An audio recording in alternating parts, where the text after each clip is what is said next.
सभी को राम राम, जय माता दी। और सब कैसे हैं एक बार ज़रूर कमेंट में बताएं। और सबके व्रत कैसे चल रहे हैं, अच्छे ही चल रहे होंगे माता रानी की कृपा से। पूजा की हो गई थी तैयारी और आंचल ले आई थी कंडी। कैमरे के पीछे है लवली, वो भी नहा धो के तैयार थी, मगर बेचारी को कैमरा लेके खड़ा कर देते हैं तो इन दोनों की थोड़ी सी नोकझोंक होती है और फिर ये दोनों पूजा में बैठती हैं। अब ये तो बैठ गई हैं मगर पीछे से कैमरे से उसको थोड़ा बोलती रहती है। पूजा करने के बाद मैं आ गई थी छत पर जल चढ़ाने और बच्चे हो रहे थे तैयार। उनका लंच मैंने तैयार कर दिया था क्योंकि आंचल तो का है तो व्रत और बाकी बच्चे तो जाएंगे, तो उनके लिए तो मैंने लंच बना दिया था। थोड़ी देर में सब बच्चे चले आएंगे तो घर बड़ा अजीब सा लगेगा, फिर भी कोई बात नहीं, घर का काम में दिल लगाना पड़ता है। घर का काम बहुत होते हैं जो करने पड़ते हैं।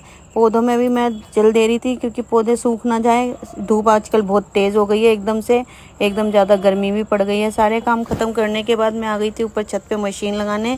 और ये भारी भारी कंबल तो बहुत मुश्किल होती है धोने, मगर हाँ धोना पड़ता है, क्या करें। कुछ तो ड्राई क्लीन मैंने करा लिए थे मगर ये तो घर में ही धोने पड़ते हैं। उसके बाद मुझे बनाना था खाना, तो मैं आ गई थी नीचे। ये मैं दही फेंट रही थी क्योंकि आज मैं बना रही थी भल्ले, समा के चावल और पापड़। तो ये सारी तैयारी मैंने कर ली थी।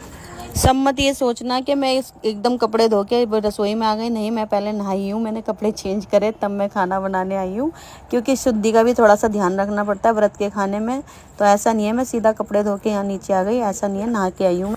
मैं बना रही थी सॉफ्ट भल्ले, जो आलू मैश करके मसाला तैयार करते हैं जैसे बड़ा पाव का, वैसे मैंने तैयार करके एक बैटर बना के उसमें आलू कोट करके और मैं उसके भल्ले बना रही थी जो बन रहे थे बहुत सॉफ्ट, जो दही में बहुत टेस्टी लगेंगे। आप भी एक बार ट्राई करना। ये मैं बना रही थी एक साइड में समा के चावल, जो आंचल को बहुत ज़्यादा पसंद है, तो ये हर रोज़ तो मेरे से यही मांगती है, मगर मैं कोशिश करती हूँ मैं वैरायटी चेंज कर दूँ। चलो कुछ और बात कर लेते हैं। जब मेरी शादी हुई थी तो मुझे खाना बिल्कुल भी बनाना नहीं आता था। मैं पढ़ाई करते करते ही मेरी शादी हो गई थी तो खाना मेरे को नहीं आता था, तो मेरी सास ने मुझे खाना सिखाया था। तो कभी कभी क्या होता है कि हम सोचते हैं ये बहुत चिड़चिड़ कर दिया हमारी सास, या ऐसे बोल रही है या वैसे बोल रही है, मगर वो हमारे भले के लिए बोल रही होती है। मगर जब एक उम्र निकल जाती है ना, तब में हम उस चीज़ का एहसास होता है कि नहीं वो ठीक बोलती थी, वो हमारे लिए बेहतर था। क्योंकि अब भी तो हम अपनी जिम्मेदारियों के लिए जल्दी उठते हैं, जल्दी काम करते हैं। वो हमें यही सिखाना चाहते हैं कि बेटा आगे तुम्हें जिम्मेदारी आएगी तो तुम कैसे निभाओगे, तो अब एहसास होता है। चलो बातों बातों में थाली भी तैयार हो गई जिसमें मैंने बनाए भल्ले, समा के चावल, थोड़ी सी चटनी और पापड़ और दही। भोग लगाकर हम बैठ गए थे अपनी अपनी थाली लेके खाने। तो अगर आपको मेरी रील या मेरे खाना या कुछ भी पसंद आता है तो प्लीज़ कमेंट शेयर करें, फॉलो करें और मुझे एहसास दिलाएं कि हाँ मैं अच्छी वीडियोस बना रही हूँ। जय माता दी।